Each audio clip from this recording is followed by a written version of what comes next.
Good morning. So I didn't have a block, but I have a wooden box. If I slide it across the table, it kind of moves. You can hear it dragging. So I'm going to take my ice cube, and it slides much easier by itself, even than just the box. And if I put a little bit of ice on the table, it slides even easier. It actually kind of scooches on its own. Okay? If I take my box and I put it in the water and I scooch it scooches a little bit easier.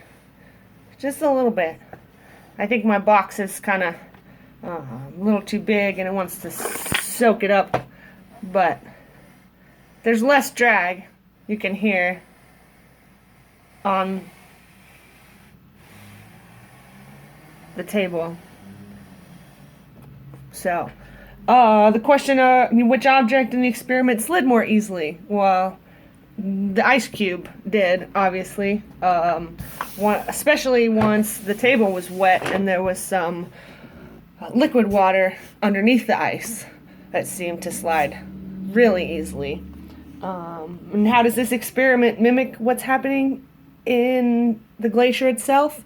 Well, it's basically the same thing. There's melted water underneath the slab of ice that kind of gives it a movable, they're kind of like rollers to move it on. The water is smooth enough and it flows and helps move along the glacier.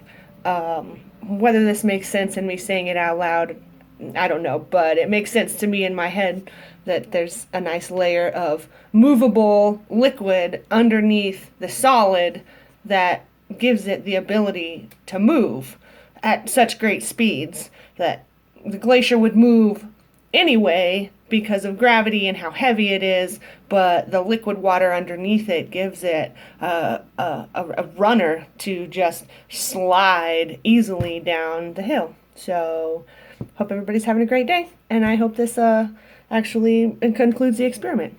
Talk to you guys later.